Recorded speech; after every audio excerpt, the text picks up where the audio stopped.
Flying Ghost, an audio drama presented by Banshee Manor Haunted Attraction. Episode 1.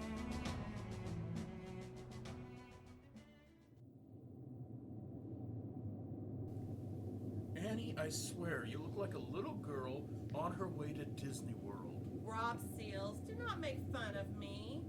I can't help that I'm excited. You should be excited too. We're making our dream come true. We're making your dream come true. My dream came true the day I married you. Aw, that's so sweet.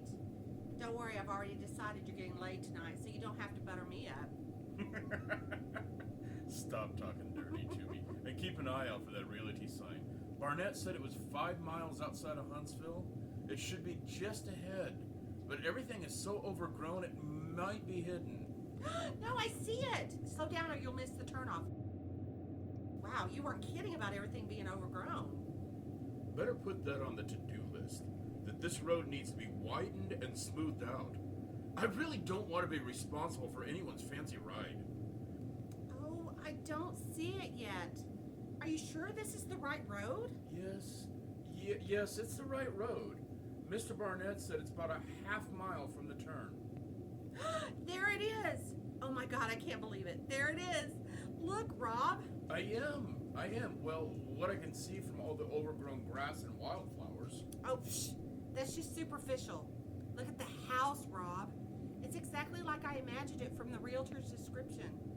The high peaks of the gables, each trimmed with intricate spindlework and crowned with wrought iron, giving the Gothic Revival Victorian a touch of influence from the lavish style of a Queen Anne Victorian home. So, it's a hodgepodge of Victoriana. The traditional widow's walk circles the entire top story of the house. Wow, it's like a giant crow's nest from a great pirate ship. The paint is a little chipped and faded, but the hues are still visible. Isn't it amazing? Yeah, it's amazing. Amazingly creepy. Oh, come on. You said you'd keep an open mind. You're right. An open mind is what my queen requests, so an open mind is what she gets. That's more like it. I can't wait to see inside. Want to make a bed and breakfast out of this creepy place? Great smile or not, my wife is more than a little insane. Annie, are you all right? I'm okay. Howdy, folks.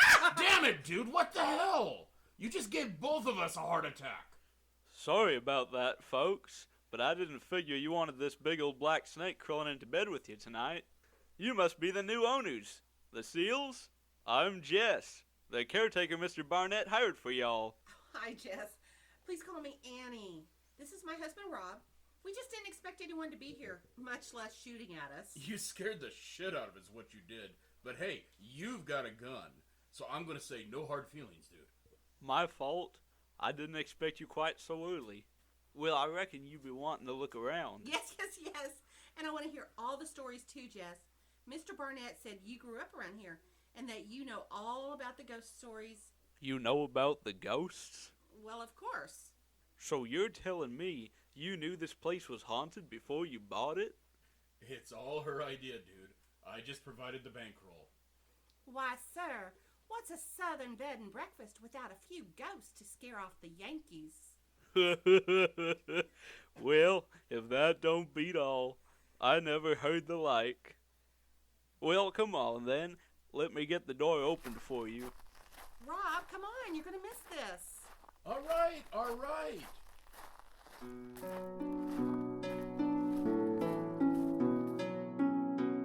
Jess, are these doors original? The craftsmanship is amazing. Yes, ma'am. Came all the way from Scotland, I've been told. Oh my God, this fireplace is huge. And the stairs. Can't you just see the lady of the house making her grand entrance? Oh my God, I never expected it to be so beautiful. Or so clean. Look at this place. I was expecting giant dust bunnies and hanging spider webs. No kidding. Did you do this, Jess? Wasn't me. I didn't get a key until this morning. Maybe Mr. Barnett had someone come clean. Maybe. Not too many people willing to come up here, much less work inside the house itself. That gives folks the creeps. me included. I guess now's as good a time as any to let y'all know that a condition of my employment is that I won't be expected to stay past dark. Okay. That's fine, Jess. You can leave before dark. We thought we were going to be cleaning this house forever. It looks great, and we'll be weeks ahead of schedule now. Well, I have to say I never expected to see everything so spit and polished. But you still have a lot of work ahead. Like I said, you might have a hard time finding workers, but I reckon if they need the money bad enough, they'll have to overcome their heebie-jeebies and come do the work anyway. I have faith that you can find us the help we need. You and I can't do it all, and Rob has a tournament next week. So we need to line up a few good house painters and... Crap, where's my list? It sounds like you'll be busy when I'm gone at tournament at least. Tournament, huh? Are you some kind of professional athlete or something? No, I'm not an athlete, Jess. I didn't think so. Not with that body. I'm a professional poker player. I've always promised Annie that once I made it big, she could have whatever she wanted. And she wanted an old haunted house? What can I say? She's hard to shop for. Anyone from these parts knows the history of this here house, and they would rather sleep in their car on a deserted road with some escaped convict on the loose than stay here. Any outsiders are bound to hear stories once they make it to town. It might make it difficult to run your business here. Thanks for your concern, Jess, but I think we'll do just fine. You see, I plan on making sure everyone who stays here knows all the stories about our little resident ghost. I don't mean any disrespect, but how are you going to run a bed and breakfast if everyone leaves before breakfast? Oh, they'll be here for breakfast because the debriefing and sharing of evidence is part of the fun. Debriefing? I take it you don't watch much TV, do you, Jess? Not much since they got rid of all the good westerns. What's TV got to do with anything? So you've never heard of TV shows like Ghost Chasers, Paranormal Homes, America's Most Spooked? Afraid not. Ghost hunting is huge these days. Having one of these TV shows come to do investigations at your business puts you on the map, and before you know it, you're turning people away, especially during Halloween. You're telling me people are gonna come here and pay you money so they can get their boots scared off? Absolutely. I figured you wouldn't last one night here and then be on your way. Now you're telling me that you actually want to see ghosts? I'm sorry, you seem like nice enough folks, but you're not right in the head. Well, you're not the first person to say that, and I'm sure you won't be the last. Will you still work for us, Jess? Please? Well, I reckon as long as I'm out of here before nightfall, then I can help you out. Just don't be calling me in the middle of the night to clean up puddles when some Yankee pisses himself. Oh, thank you, Jess. Now, how about that tour? Let me get my notebook so I can get the facts straight. Look, Jess. Just pretend you're telling a whopper of a fish story and feel free to embellish. Oh, no, Jess. Keep to the facts. We have to be able to support the claims. Don't worry, miss. There's no need to stretch the truth, Annie. Come on, we'll start the tour in the kitchen.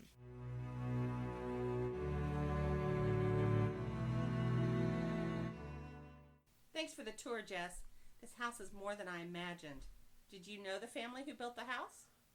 Exactly how old do you think I am, Miss Annie? Well, I didn't expect you to know them personally. I meant more just like a general knowledge of the family. Their name was McCrawley. Immigrated from Scotland. Heard they was true blue bloods. Clan royalty. But they either got ran out or was running away from something. No one really knows for sure since they were never sociable with any of the town folk. There was all kinds of stories of strange things going on around here. Well, it wasn't even a year after moving in before they all disappeared.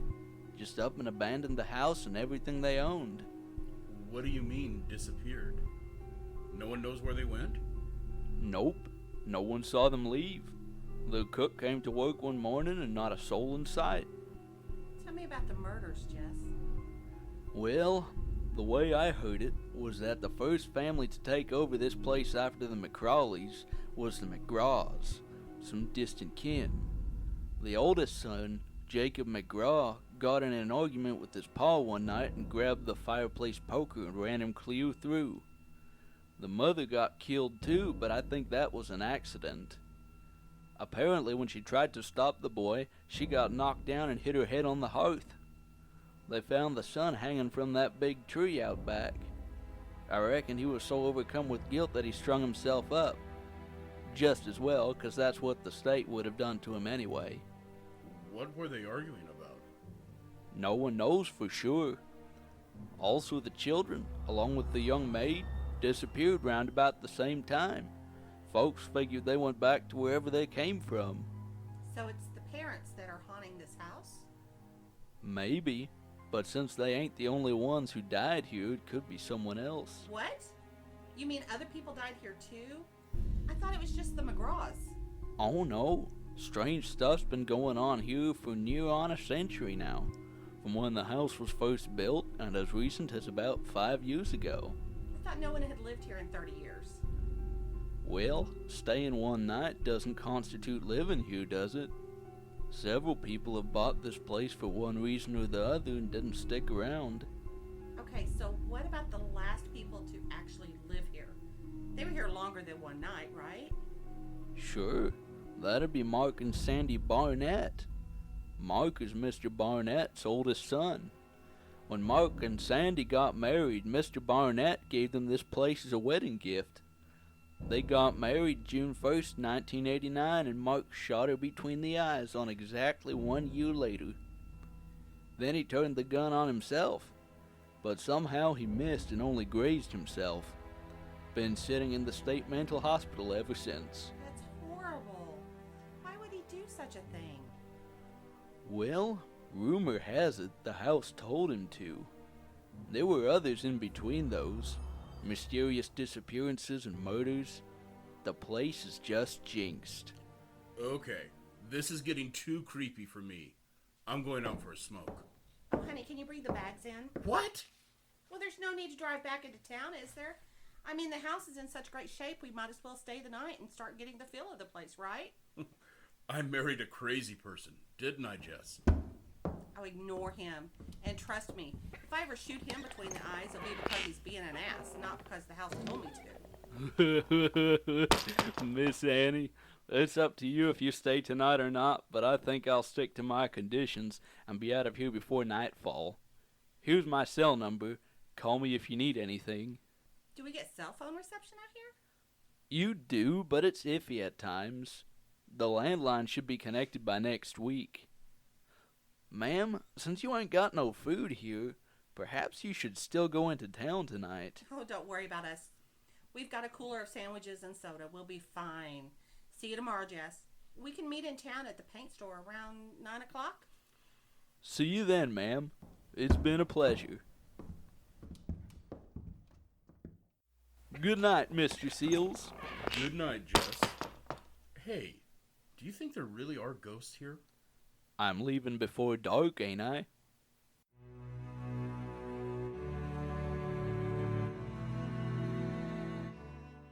Good sandwiches, babe. Thanks. Here, you can finish mine. I'm too excited to eat. Oh, ow, I'm getting too old to sit on the floor.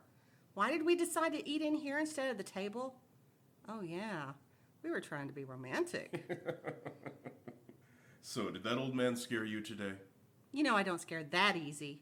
Although he did seem a bit creepy at first with his rifle and that long beard and old overalls. But he's pretty much a big old softy inside. Oh, honey, I'm going to stop by the library tomorrow and do some research. Just because there were some deaths here and some strange disappearances doesn't mean there are actually ghosts. What about you? Did my strong man get scared? Well, okay. You got to admit, this is all kind of creepy. I don't know if I like the idea of you being here all alone while I'm gone to Vegas. I won't be here alone. The kids are coming in tomorrow with the moving van. Shelley's staying until school starts, and Will can stay a few weeks. And I'll have Dudley here. Now, enough about the kids. How about checking out our new bedroom? I thought you'd never ask. I'm gonna go out and have another smoke before we turn in. Okay, I'll clean up our mess.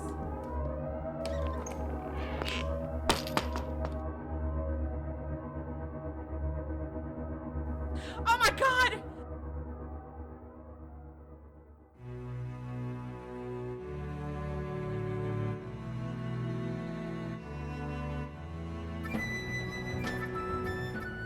You've been listening to Buying Ghosts, presented by Banshee Manor Haunted Attraction. Hit subscribe so you won't miss future episodes. Episode 1, Welcome Home, features Jonna Summers as Annie Seals, Dennis Plummer as Rob Seals, and Josh Keller as Jess. Buying Ghosts was created by Jonna Summers, co-written by Jonna Summers and Jude McCoy, recorded by Blake Bollet. For more information about Buying Ghosts or Banshee Manor Haunted Attraction, go to bansheemanor.com. Like us on Facebook.